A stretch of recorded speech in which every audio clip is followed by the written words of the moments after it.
President Volodymyr Zelensky of Ukraine is in Washington this evening, a surprise visit to his nation's most important partner in its fight against Russia.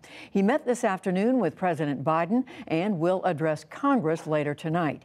The visit comes as lawmakers consider major funding increase for Ukraine and as the Biden administration sends more weapons to aid the war effort. Welcome back. In a visit the world is watching, Ukraine's President Volodymyr Zelensky traveled outside the borders of his battered country for his first known trip abroad since Russia invaded in February. Well, Mr. President, it's good to have you back. His decision to come to Washington on day 301 of the war reinforces the partnership between the U.S. and Ukraine that Zelensky sees as critical. On Twitter, he said he would meet with President Biden to, quote, strengthen resilience and defense capabilities of Ukraine.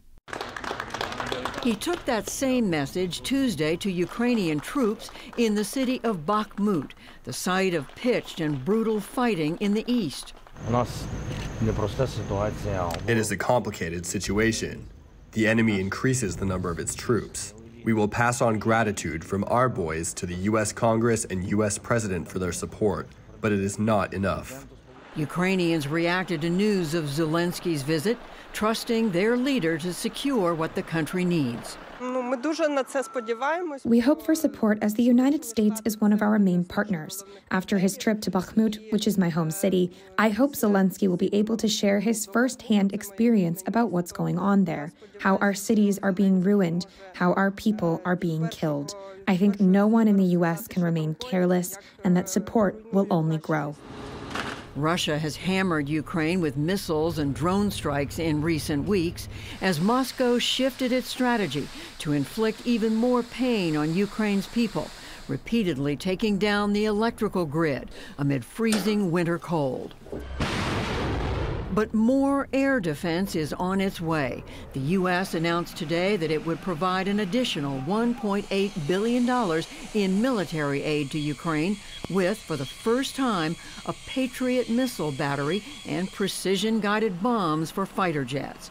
With those, the U.S. aims to help Ukraine bolster both its air defense and attack capabilities. Meanwhile, Russia sent a stark warning against further American military aid to Ukraine. Weapons supplies continue. The assortment of supplied weapons is expanding. All this leads to an aggravation of the conflict and does not bode well for Ukraine. And in a speech to top military leaders, Russia's President, Vladimir Putin, vowed to continue the war no matter what. Of course, combat and military actions always bring tragedy and human losses. But since it is inevitable, it is better that it happens today than tomorrow. I have no doubt that all the goals we set ourselves will be achieved.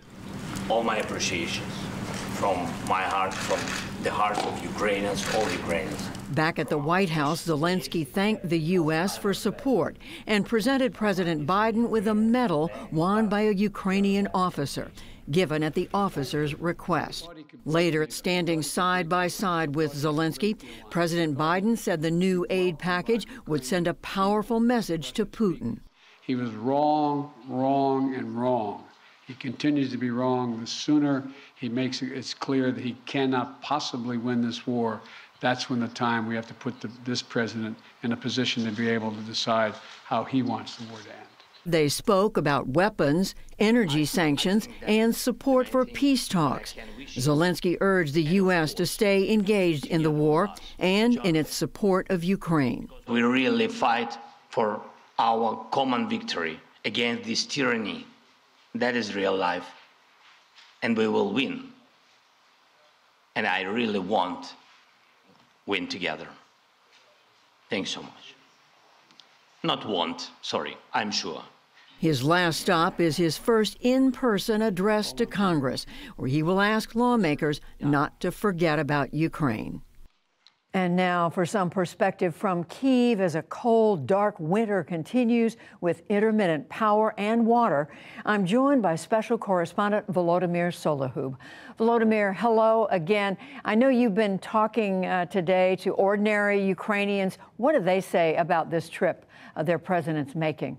Judy, indeed, they see this as a very important, symbolic, and a bold move on the part of President Zelensky, something he's been famous for doing, because just some 36 hours ago, he was in Bakhmut, which is in eastern Ukraine, one of the hottest spots on the front line in this war between Ukraine and Russia. And looks like straight from Bakhmut, straight from the front lines, he went to Washington, D.C. to meet with President Biden in the White House. And he brought this special gift for President Biden from Bakhmut. So a lot of Ukrainians, they admire and they are basically very proud of Ukrainian president. And as we reported, Volodymyr, this is the first time President Zelensky's left the country since Russia invaded. What are the concerns about security? Yes, Judy, there were some concerns that Russians, having learned that president has left the country, would try and stage some sort of another attack on the capital or somewhere else in the country. We did have a few air raid sirens here in Kyiv today, but nothing major happened. But of course, some people were concerned about President Zelensky's personal safety, because it's not like you can hop on a plane in Kyiv and fly to D.C. The airspace is closed over Ukraine. You have to drive or take a train across the land to western border with Poland, and only there you can take a plane and then fly to the United States. So obviously these logistics were also in play when designing and thinking about this historic and unprecedented trip for President Zelensky. Yeah, no doubt great care was taken regarding his travel in Ukraine and then across the Atlantic. Volodymyr Solohub, thank you very much. We appreciate it. Thank you.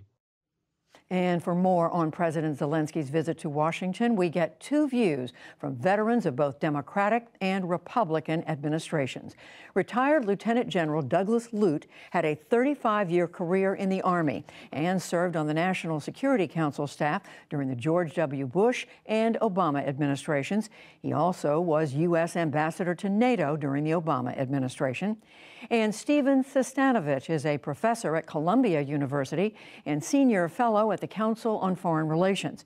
He was ambassador at large for the former Soviet Union during the Clinton administration. He also served on the National Security Council staff during the Reagan administration. And we welcome both of you back to the NewsHour. Steve Sestanovich, to you first. How do you see the main purpose of this visit?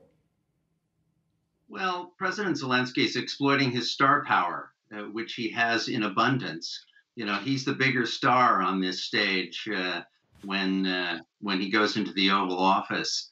I thought the New York Times had a good way of describing it. They're saying it's a thank you, a victory lap, and a sales pitch all at once. Zelensky wants to say thank you, but he also wants to press the administration for more weapons, and he's got a long list.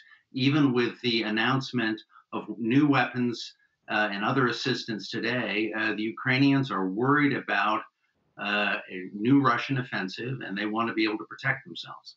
Doug Lute, can you enlighten us on what's on that long list that the Ukrainians, that President Zelensky's talking about, presumably with the administration?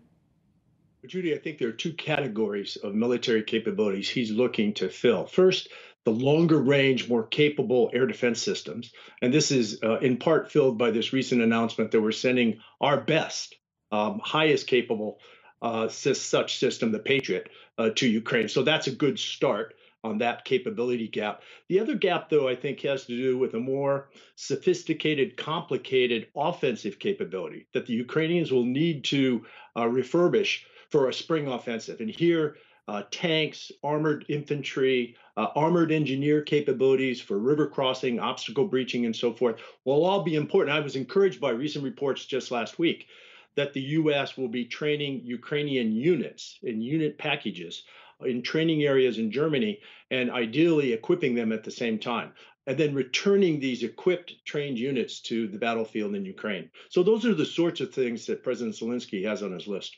So, Steve Sestanovich, is it your expectation that the Biden administration is going to go along with this, that we can expect them to announce a change in what they're prepared to do? They're not going to announce a change in what they're prepared to do beyond what they've said today with Patriots. But in a backgrounder before the visit, a senior administration official told journalists that they're going to be leaning forward with support. They understand that the Ukrainians remain under tremendous pressure. They want this visit to, as the senior official said, inject momentum and support, but they also know that they've got to keep doing more.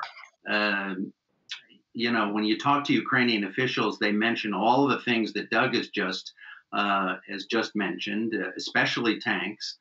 But they also talk especially about air defense. They say that again and again. The Patriot decision is meant to meet that need in part, but it's only in relatively small numbers. They want much more significant numbers, and they want longer range capabilities so that if they face a new offensive, a new attempt to take Kiev, for example, which they're forecasting, they'll be in a position to hit the Russians hard. And Doug Lute, what would that look like if the administration were to decide to give them what they're asking for? What kind of weapon are we talking about?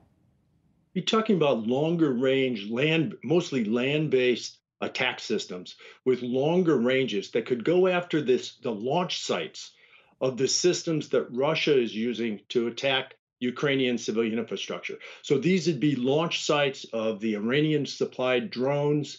These would be launch sites of Russian-made cruise missiles and ballistic missiles, many of which are in Ukraine, in occupied Ukraine, but deep enough that existing systems in the hands of Ukrainians can't reach them.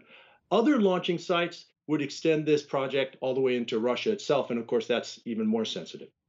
And Steve Sestanovich, we're talking about what more the Ukrainians want, but we also hear in corners of Congress and elsewhere about some uneasiness about how long this aid is expected to go on, whether the American people are behind it, whether every member of Congress is behind it. Is U.S. aid for Ukraine in real jeopardy in any way, in your view, down the road? Well, you mentioned another reason that Zelensky is here. The Ukrainians read the polls. They know that there are signs that Western and American public opinion is a little less enamored of all-out support for them. But they're also pretty confident that they can shape Western public opinion. In Kiev in September, I heard President Zelensky talk about the way in which reaching out directly to Western publics, they can influence Western governments and keep the support strong. And that's part of what he's doing here. He's using his star power to try to shape public opinion in a way that will solidify the support that they need. And finally, Doug Lute, of course, Vladimir Putin is a central player in all of this. Is there any thought of any weakening of his position or his resolve in what he's been trying to do in Ukraine? Well, Putin's rhetoric remains absolute maximalist. You know, they're going to win this as much as it takes, as long as it takes, and so forth. But I think that the Zelensky visit stands in sharp contrast to a recent Putin visit to virtually his only ally in this fight, Belarus, which is not providing any military support to Russia.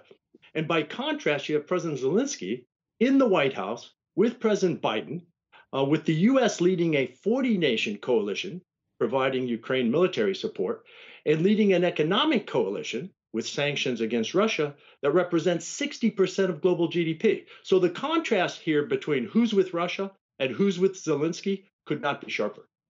And Steve Sestanovich, would you add anything to that? I mean, this is indeed, it looks like a sharp contrast, but Putin is not slowing down, or is not softening his language or the attacks on Ukraine.